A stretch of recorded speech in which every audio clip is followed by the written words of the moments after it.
واحد الاستاذه النيابه ديالها، والمتهمه حقا راها في فرنسا، المتهمه راها في فرنسا. ما عليناش حنا، انا تسنيت 6 سنين وما كيجرجروا فيا، و6 سنين وما كيضربوا فيا وياكلوا فيا، وشفتوا كصحافه شفتوا كلشي على عينيكم اليوم. انا صبرت 6 سنين، نصبر اكثر ماشي مشكل. اللي بغيت نوصل الراي العام بعدا، كنشكركم بزاف بزاف بزاف. اليوم تاجلت الجلسه نهار 30/3 لان المتهمه قال لك فرنسا كدوز شي امتحان. ما عليناش. قبل من الجلسه واحد السيده كترافقهم، كانت كتدير ابيل فيديو معاهم في المحكمه الابتدائيه وسط الجلسه، وهذاك السيده هي اللي كنت كما قلت هاد السيد وكيل العام ضحيه كما انا ولات حيدت لي الوالده. هاد السيده ولدت عندهم مات 3 دري. ملي مات 3 دري دارت شكايه لوكيل الملك، عيطت عليهم الضابطه القضائيه، استمعت للضحيه واستمعت المتهمه اللي انا نيت معاها حاليا.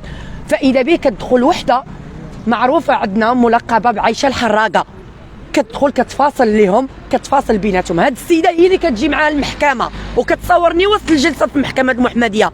واليوم ملي لقيتها في محكمه السيناف مشيت عند السيد الضابط قلت له الله يخليك، هاد السيده كانت لقيتها دارت ابيل فيديو مع واحده من المتهمات في المحمديه، ما تصورنيش. ملي كيمشي عندها يطلب منها البطاقه الوطنيه، كنت انا داخله، الاخ المحترم ديال الاخ المتهمه اللي هو المحامي كيقول لي، كيعيرني قدام الكل في الجلسه، وكانوا المحامون كانوا ناس كيقول لي تتكون محكمه ديال باك، وقدام الصحافه بعدا تتكون محكمه ديال باك الخنز حاشاكم.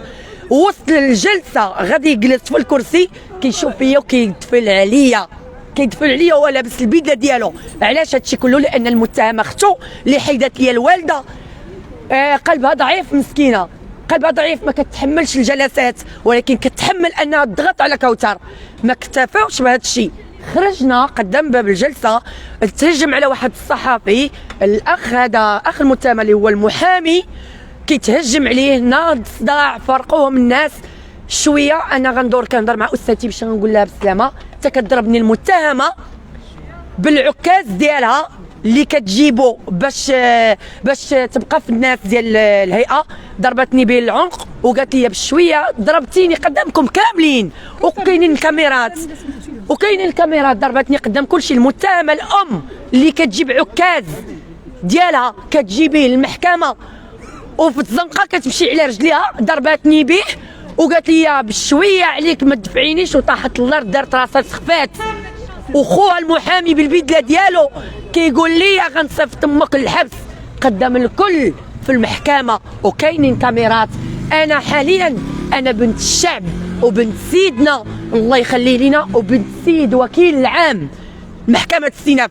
ياك هاد الناس هما اللي كانوا باغيين محكمه السيناف، داروا المستحيل باش يجيبوني ليها، وانا لقيت فيها با اللي هو سيد وكيل العام. لان كنشكرو بزاف، استقبلني حاليا وصفتني حالني على النائب ديالو اللي دار لي محضر، والحمد لله كاينين كاميرات وغيفرغوا هذا الكاميرات وكل شيء غادي يبان. لان هاد الناس طاغيين، هاد الناس لعبوا عليا في محكمه المحمديه كما ينبغي، ولكن كنظن هنا راه ما كاينينش دوك الناس اللي تقدروا ديروا حداهم كل شيء.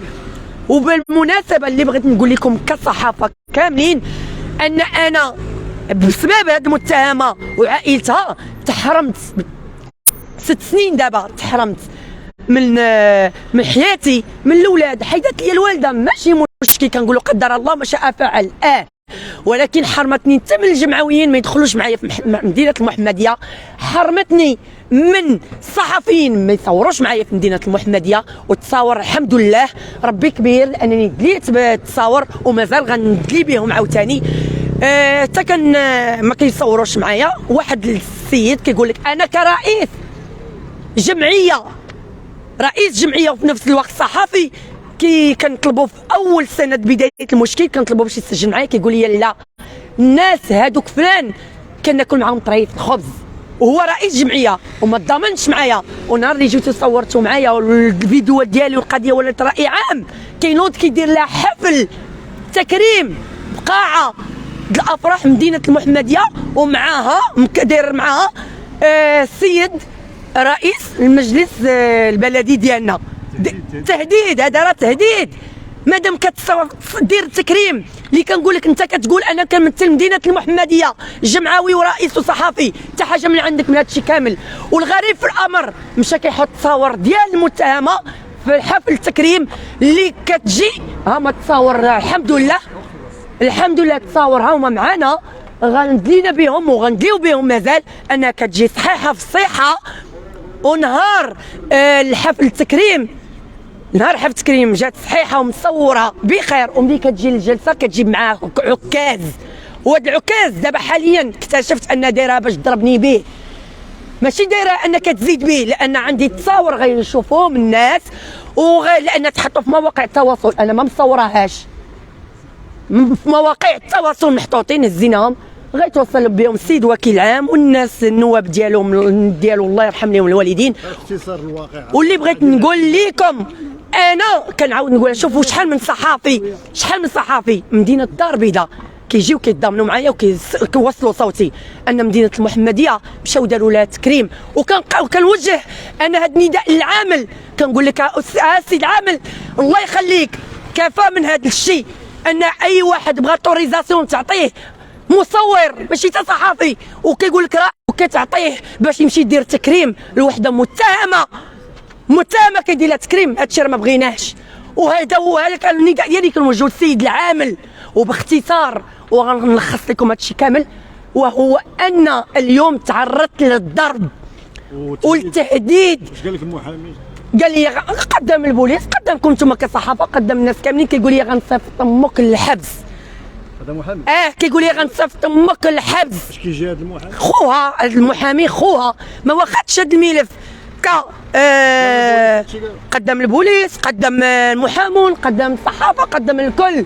وكاينين تسجيلات الكاميرا، وكان طجه السيد وكيل العام هذا الشيء باش يتجبد التسجيل. وكان واحد اخ صحفي اللي تا هو تعرض للاعتداء من طرف هذا الخال المحامي، وكان طالب من السيد وكيل العام ان مزوقه لك في وليداتك تفريغ ديال الكاميرات، لان هي كلية العصا وسط المحكمه عندك، كلية العصا من وسط المحكمه من طرف المتهمه ومن طرف السيده اللي جابوا. كما نسيت الله يخليكم واحد النقطه، الضحيه اللي كانت ولدات هي عندهم مماثله الدري كانوا فاصلوا. وشكون اللي كتفاصل هاد السيده اللي جات معاها عايشه الملقبه عايشه الحراقه. هاد السيده ولات كتهاجمني انا، هاد السيده ولات كتجي تهاجمني انا. لهذا كنطلب من السيد وكيل العام هادشي طرا عنده في المحكمه، وانا كنشكر على الاستقبال ديالو والمعامله ديالو ومعامله الناس كاملين بهذه محكمه الاستئناف. كنطالب بالكاميرات، هادشي اللي بغيت. وداك الساعه الى فيا الحق انا موجوده. هاد الناس ضربوني وتعدوا عليا، خذوا لي حقي. انا كنشوف با حاليا من بعد با الله يرحمه، كنشوفوا هو السيد وكيل العام، كنشوفوا هو با يعني يدير بحسابي انا. لان اللي غنقول لكم وغنوقف هذا التسجيل، وهو انني كنت خايفه النهار الاول من هذه المحكمه، ولكن اقسم بالله العلي العظيم الى تعاملت احسن معامله واستقبلوني احسن استقبال. وكنظن الى كان ملفي هنا، انا حاليا ملفي بين ايادي امينه. هذا هو اللي بغيت نوصل لكم، وشكرا كصحافه، وسمحوا لي على كل شيء، والله يرحم لكم الوالدين.